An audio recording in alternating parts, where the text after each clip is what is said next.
tere! Eelmine kord me siis vaatasime põhjalikult siinusteoreemi ja nüüd on tema siinusteoreemi venna või õe kord. Ehk siis meie tänase tunni teemaks, nagu ma eelmisel nädalal juba ütlesin, on kosinusteoreem. Ja mul on üks küsimus teile, et kumb neist kahest teoreemist teile rohkem meeldib? Kas kosinusteoreem või siinusteoreem? Ja mida te siis kasutate aktiivsemalt, kas kosinusteoreemi või siinusteoreemi? Mulle isiklikult, minu jaoks isiklikult siinusteoreem nagu natukene rohkem meeldib, ma olen seda palju rohkem kasutanud, aga vaatamata sellele kosinusteoreem on ka väga-väga oluline töövahend just igasuguste arvutuslike ülesannete lahendamisel ja mitte ainult arvutuslike ülesannete lahendamisel. Mõnikord kosinusteoreem aitab ka mingi teoreetilise tulemuse tõestamisel ka väga palju kaasa. Aga selle tunni eesmärk on siis näidata, kust see kosinusteoreem tuleb, kuidas selle saab siis ära tõestada. Ja vaatamata sellele ma kohe kirjutan selle kosinusteoreemi definitsiooni, ehk siis mitte definitsiooni, aga sõnastuse ja me siis vaatame, mida see päriselt nagu väidab, aga see on päris näeb välja nagu väga tehniline tulemus. Seal on mingid külgede ruudud ja siis mingid kosinused ja veel tuleb lahutada -2bc kosinus alfa, tundub väga kohmakas ja keeruline valem. Aga osutub, et selle teoreemi tõestus on tegelikult päris loogiline ja minu meelest isegi elegantne. Ja ma arvan, et on väga kasulik teada kosinusteoreemi tõestust, sest näiteks kui te eksamil olete ja kahtlete selles, kas te mäletate seda teoreemi õigesti, siis kuna teil on olemas see tõestusidee peas, siis vajadusel, kui te päriselt väga-väga palju kahtlete, siis te saate ise tõestuse läbi viia ja siis veenduda, et te mäletasite seda teoreemi kas õigesti või valesti. See on väga kasulik, kui te päriselt tõestusi teate, siis ei pea teoreemi endi teadma. Aga okei, alustame siis kosinusteoreemiga. Ma joonistan esialgu kolmnurga lihtsalt. Meil on olemas tavaliselt mingi kolmnurk BAC. Tähistame tema nurgad nagu tavaliselt alfaga, alfa, beta ja siis gammaga. Ja see külg, mis on tipu A vastas, seda me tähistame A-ga, seda külge, mis on tipu B vastas, seda me tähistame B-ga ja see viimane külg on järelikult peab C olema. Ja siis see, mida see teoreem ütleb, põhimõtteliselt ma praegu sõnadega ei kirjuta, ma arvan, et kosinusteoreemi just sümbolite abil on on paremini meelde jääda. Ehk siis see, mida see teoreem ütleb, et kui te tahate arvutada näiteks C külg siin, siis te teate, et A ruut võrdub B ruut pluss C ruut miinus 2bc kosinus alfa. Ma kirjutasin praegu selle teoreemi välja ainult selle külje A jaoks, aga muidugi te saate teha sama asja siis ka külje B jaoks ja C jaoks. Te lihtsalt võtate need küljed, mis on selle nurga haarad, neid te peate ruutu tõstma ja liita need kokku ja siis te lahutate nende kahe külje korrutis, korrutatud veel kahega ja siis selle nurga kosinusega. Nii. Ehk siis selline on siis kosinusteoreem. Ja nagu ma ütlesin, see näeb välja päris tehniline tulemus, aga selle taga seisab tegelikult päris elegantne arvutluskäik. Ja siis praegu ma tahan teile seda tutvustada. Tõestus. Olgu AD kõrgus kolmnurgas ABC, mis on tõmmatud tipust A. Ehk siis tõmbame kõrguse tipust A alusele BC ja olgu selle kõrguse lõikepunkt alusega D. Me näeme, et see A, mis meil siin on, seda me saame kirja panna kui BD pluss DC. Ja miks see on kasulik? Idee, miks me üldse nagu lisame siia juurde sellise punkti, mis on nagu kõrguse lõikepunkt, seisneb selles, et kosinuse teoreemis on meil olemas nagu kosinus sees. Et kosinust tavaliselt te saate kasutada, muidugi kui me ei kasuta kosinuse teoreemi, siis ainus võimalus kosinust kasutada on siis, kui teil on olemas täisnurkne kolmnurk. Ehk siis nagu see motivatsioon selleks, et me konstrueerime joonisele juurde üks kõrgus, ongi selles, et me tahame tekitada endale täisnurksed kolmnurgad, et me saaksime nagu kuidagi ära kasutada just täisnurkses kolmnurgas, me saame ju kosinuse arvutada. Ja seda me praegu teemegi. Ja veel me siis paneme tähele, et meil on siin A ruudus, aga kui meil on D punkt küljel BC, siis ilmselgelt te saate A-d kirja panna just nende kahe lõigu summana. Ja siis paneme tähele, et selles kolmnurgas, kui me vaatleme kolmnurga ABD, siis selles kolmnurgas me saame kasutada lihtsalt tavalist kosinus definitsiooni. Me teame, et kosinus beta on siis see kaated, mis on BD. Ehk siis прилежащий катет делим на гипотенузу. Ja selle kolmnurga hüpotenuus on siis külg AB ja kui me kasutame neid sümboleid, mida me siis tõime lahendustesse, siis kirjutame selle AB asemel lihtsalt C. Ehk siis järelikult see BD on meil C kosinus beta. Okei. Samamoodi meil on olemas ka veel üks täisnurkne kolmnurk ja see on ADC. Ja selles kolmnurgas rakendame sarnaselt, mitte nagu sarnaselt, vaid täpselt samamoodi rakendame kosinuse definitsiooni.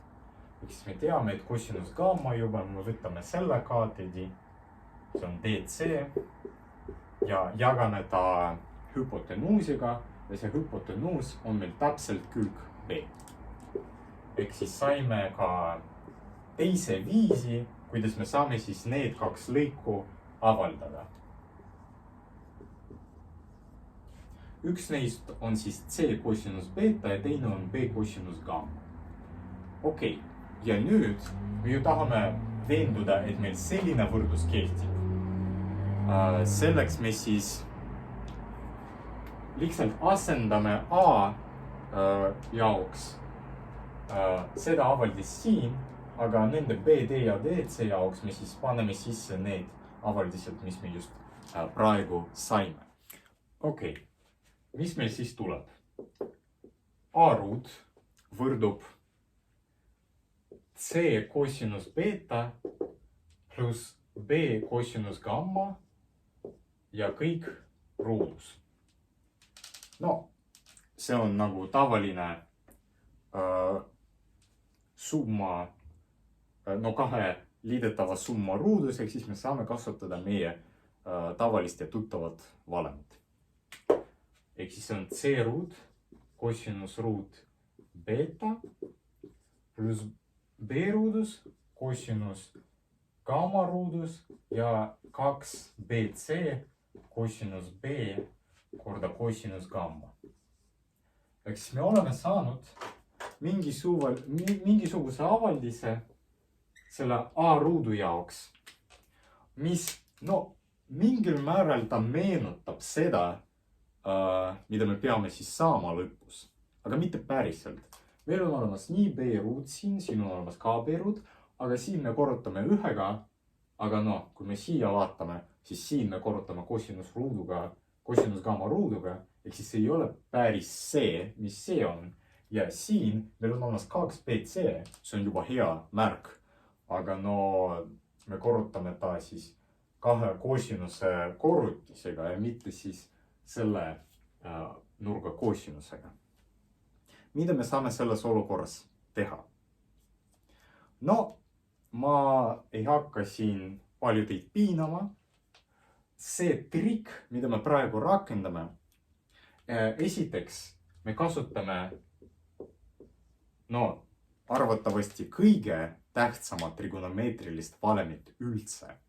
Me kasutame ära valemit, et sinus ruut x plus cosinus ruut x on 1. Te kõik teate hästi seda valemit. Ja me kasutame seda siis selle eesmärgiga, et saada just nende b ruut ja c ruut ees kordaja 1. Praegu see kordaja on meil need cosinused ja me tahame neist lahti saada. Ja see valem võimaldab meil seda teha.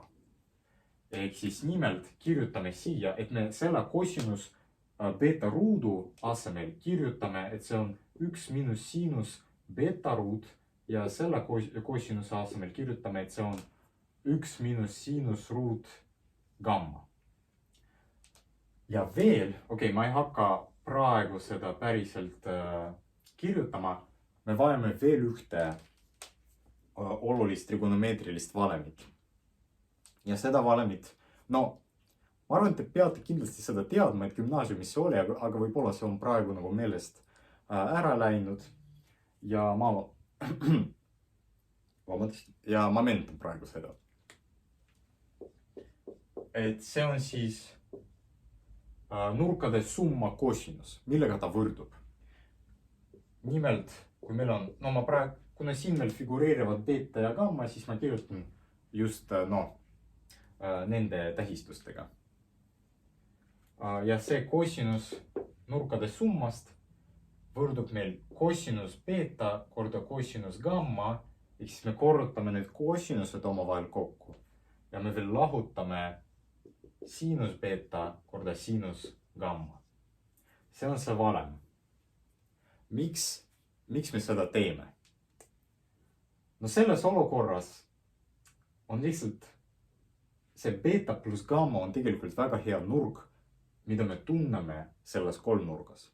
Nimelt me ju teame, et beta plus gamma plus alfa, nad annavad kokku 180 kraadi. Järelikult me saame kirjutada, et cosinus beta plus gamma on tegelikult cosinus 180 miinus alfa. Ja kui me ja tegelikult selle jaoks on meil valem ka olemas. Need kuulsad formula приведения. Ma ei tea, kuidas see on eesti keeles täpsemalt. Võib-olla eesti keeles ei olegi nagu mingit konkreetset nimetust nendele valemitele, aga vene keeles on. Ja siis kui te meenutate või kui te vaatate kuskil internetis, siis see on lihtsalt miinus cosinus alfa. Ehk siis mida me oleme saanud? Ma kirjutan siia alla. Me oleme saanud, et miinus cosinus alfa on meil cosinus beta, cosinus gamma, miinus sinus beta ja sinus gamma.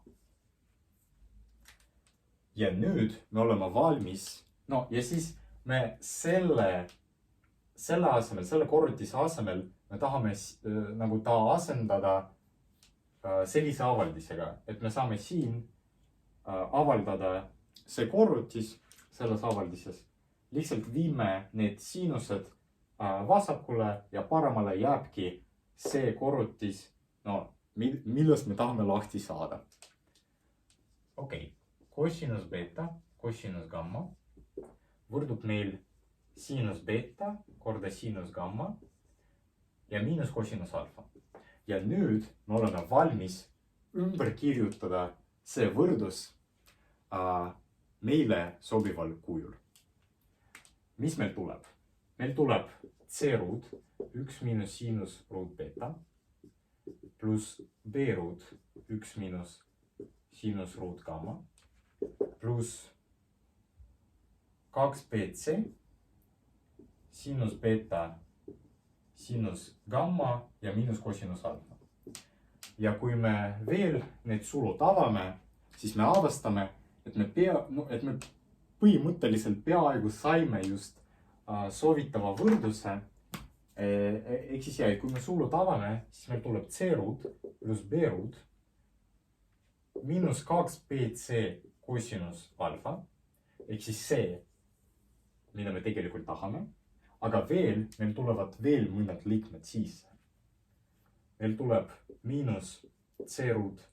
Ma kirjutan niimoodi, et kui me korrutame c ruudu sinus beta ruuduga, siis tegelikult me saame selle asja kirja panna ka niimoodi. Sest see on siis see, kuidas astmefunktsioon käitub. Ja siin me teeme samamoodi. Meil on beta ruut korda sinus ruut gamma ja see on sama, mis b sinus gamma ruudus ja siit meil tuleb veel 2. Ja ma kirjutan, no ja siin tuleb 2bc sinus beta sinus gamma, aga ma kirjutan ta ümber natukene, no ma muudan nende tegurite järjekorra ja ma põhjendan praegu, miks ma seda teen. See on ju sama, mis c sinus beta korda b sinus gamma. Okei, mida me siin saime? Me tahame, et see a ruut oleks võrdne meil sellega. Ja a ruudu avaldises me saime selle liidetava kätte. Aga meil on olemas ka veel üks asi, mida selles valemis ei ole. See tähendab seda, et kui see valem on tõene, siis see avaldis siin peab võrduma nulliga. Ehk siis me praegu päriselt näitame, miks see kogu nagu jupp võrdub meil nulliga. Ma teen enda jaoks natukene ruumi. Ma arvan, et ma kustutan selle ära, need tähtsad valemid. Kui te ei mäletanud neid, siis kindlasti jätke meelde. Sest eksamil võib olla mingi trigonomeetria ülesanne, kus tuleb nagu mingi avaldis lihtsustada ja kõik need valemid nad kindlasti võivad seal ilmuda. Et neid tasub teada. Okei. Ruum on veel olemas. Ja miks ma kirjutasin just sellisel kujul kõik need liidetavad? Osutub, et kehtib järgmine. Osutub, et c sinus beta võrdub meil b sinus gammaga.